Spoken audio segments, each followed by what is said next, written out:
Hello everyone. आज हम video में बात करेंगे क्लास 10th के सोशल साइंस की बेस्ट स्ट्रेटजी के बारे में। कौन से चैप्टर्स इंपॉर्टेंट हैं, किस चैप्टर्स को किस तरीके से पढ़ना है और कैसे इफ़ेक्टिव नोट्स और टाइमलाइंस बनानी है जिससे आप अपने सब्जेक्ट्स में अच्छे से अच्छा स्कोर कर पाएँ।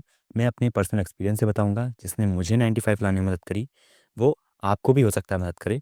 देखिए, शुरू करते हैं। ये मैंने अपनी मार्कशीट लगा रखी है एक प्रूफ़ के लिए कि मेरे भी 95 आए हुए थे। इसके बाद हम लोग यहाँ पर देखेंगे कि सबसे पहले तो मेरा नाम अविरल है। सोशल कुल मिला के आपकी 4 टाइप्स में डिवाइडेड है: history, geography, political science and economics. अब देखिए, यहाँ पर कुछ ऐसे लोग होंगे जिनका पूरा सिलेबस हो गया होगा, या ऐसे लोग होंगे जिनका अभी थोड़ा सा सिलेबस नहीं हुआ होगा। तो जिनका पूरा सिलेबस हो गया है, वो या तो अपने इस वीडियो को देख लें, इसमें जितनी इंपॉर्टेंट टॉपिक्स या एलिमेंट्स बताए जा रहे हैं, उनको नोट डाउन कर लें। और जिनका कुछ भी नहीं हुआ है, वो उसमें मैं अभी इंपॉर्टेंट टॉपिक्स और इंपॉर्टेंट चैप्टर्स बताऊँगा। आप सिर्फ उतना ही कर लें, तो वो आपके लिए काफ़ी बेनिफिशियल रहेगा। देखिए, इसको करने के बाद ज आपके पास टोटल मार्क्स, अगर हम आपकी भी कोई प्रिपरेशन नहीं है, तो हम लोग टोटल मार्क्स 50 मार्क्स का अ, वो रख के चलते हैं। देखिए, तो उसको कैसे लाएँगे? हिस्ट्री में हमारे पास जो चैप्टर्स हैं, वो 2 चैप्टर्स हम लोग के बहुत इंपॉर्टेंट हैं। पहला हो गया है nationalism in India and second one the making of global world. ये अगर आप करके जाएँगे, तो ये आपको 10 मार्क्स दिला रहा होगा। उसके बाद ज्योग्राफी में resources in development and water and resources, ये आपको टोटल 11 मार्क्स दिला रहा होगा। उसके बाद पॉलिटिकल साइंस में जो 2 इम्पॉर्टेंट चैप्टर्स हैं, वो है power sharing and federalism in political parties. ये टोटल आपको 11 मार्क्स दिला रहा होगा। इसके बाद इकोनॉमिक्स में आएँगे, तो वहाँ पे sectors of Indian economy and money and credit, ये मोस्ट इंपॉर्टेंट चैप्टर्स हैं। ये आपको 13 मार्क्स दिला रहे होंगे। और इसके बाद 5 मार्क्स का आप मैप कर देंगे। तो ये मिला के मैप जो होंगे, वो आप ज्योग्राफी के ज़्यादा करने की कोशिश करें। मैं ज्योग्राफी के मैप ज़्यादा इंपॉर्टेंट होते हैं। तो ये टोटल आपको 50 मार्क्स दिला देगा। इसके बाद अब बता दिए कि नोट्स कैसे प्रिपेयर करें, है ना? आपने ये तो बता दिया, तो जैसे आप कीवर्ड्स प्रिपेयर करें, हेडिंग्स प्रिपेयर करें। जैसे जो चैप्टर है नेशनलिज्म, अगर उसके बारे में आपको करना है, तो आप कैसे करेंगे? आप पैराग्राफ ना लिख करके आप उसको पॉइंट्स में याद करेंगे। जैसे नेशनलिज्म के कॉजेज़ क्या थे, तो आप पॉइंट्स में याद करेंगे कि वहाँ पे ब्रिटिश पॉलिसीज़ लग रही थी, इकोनॉमिक एक्सप्लॉइटेशन हो रहा था, प्रेस की राइज़ हो रही थी, कंट्रीब्यूशन और लीडर्स भी अपना कंट्रीब्यूट कर रहे थे। इस समय इस तरीके से आप वर्ड्स की हेडिंग्स तैयार कर लेंगे। इसके बाद आप फ्लो चार्ट्स बनाएँगे। फ्लो चार्ट्स में जैसे आपका एग्ज़ाम जो चैप्टर है पावर शेयरिंग, अगर उसकी बात करें, तो वहाँ पर आप कैसे कि जैसे 15 बहुत सारे ऑर्गन्स के बीच में पावर कैसे डिवाइड हो रही थी, लेजिस्लेटिव, एग्ज़ीक्यूटिव और जुडिशरी के पास पावर थी। और लेवल्स में पावर कैसे डिवाइड हो रही थी, कुछ पावर सेंट्रल के पास थी, कुछ पावर स्टेट के पास थी और कुछ पावर हमारे लोकल गवर्नमेंट को भी मिली हुई थी, जिसको हम लोग पंचायत या पंचायती राज बोलते हैं। इसके बाद हमारे हम लोग टाइमलाइन्स तैयार करने की कोशिश करेंगे। टाइमलाइन्स कैसे तैयार करेंगे? जैसे आपका चैप्टर है इंडियन नेशनल मूवमेंट, ठीक है? इसके लिए आपको टाइमलाइन्स बनानी है। तो आप कैसे बनाएँगे? आप 1885 में क्या हुआ? इंडियन नेशनल कांग्रेस फाउंड हुई।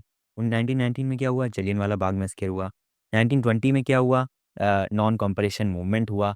तो अगर आप इन सब चीज़ों को इस तरीके से लिख लेंगे, तो ये आपको एक क्रॉनिकल ऑर्डर में लिख जाएँगी। मतलब पहले ये डेट आई तो इसमें ये हुआ। डेट्स को एक के बाद एक लिखिए, सारी डेट्स को ऐसे याद मत करिए कि 2020 में क्या, कभी आपने 2020 याद कर लिया, कभी उसके बाद आपने 47 याद कर लिया, उसके बाद आपने ये याद कर लिया कि 1885 में क्या, ऐसे नहीं, एक ऑर्डर में याद करिए कि पहले 1885 में क्या हुआ, फिर 1819 में क्या हुआ, फिर 1920 में क्या हुआ, फिर 1930 में क्या हुआ, फिर 1942 में, ऐसे क्रॉनिकल ऑर्डर में याद करेंगे तो आपको देर तक याद रहेगा।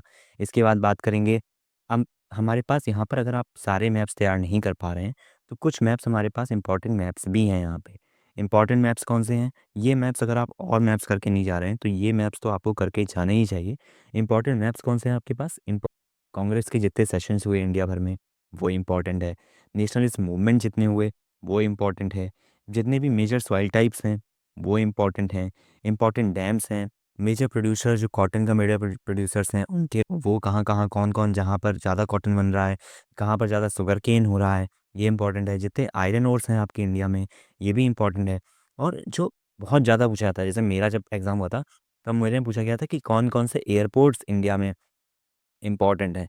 तो कौन से एयरपोर्ट्स हैं वो आप देख लेंगे, सी पोर्ट्स कौन से इम्पोर्टेंट है वो आप देख लेंगे।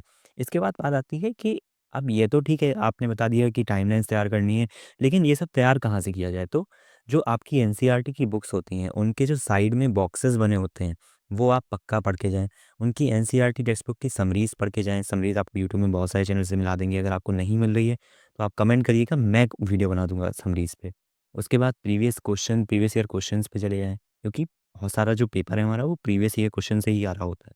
सीबीएसई की जो ऑफ़िशियल वेबसाइट पे सैंपल पेपर्स डले हुए हैं, उनको सॉल्व करने की कोशिश करें। रेफ़रेंस बुक्स वैसे तो ज़रूरी नहीं होती हैं, लेकिन मैंने अपने लिए ओसवाल यूज़ किया था, तो आप ओसवाल या आर्यन कोई भी देख सकते हैं।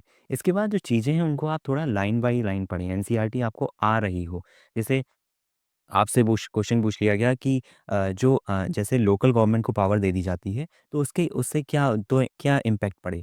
तो आप नेगेटिव इम्पैक्ट्स लिखने से बचें, हमेशा पॉजिटिव इम्पैक्ट्स लिखें चीज़ों के, ठीक है? इसी के साथ ये आपके सोशल की वीडियो थी। अगर आपको और भी कोई दिक्कत आ रही है सोशल में, तो आप कमेंट कर सकते हैं।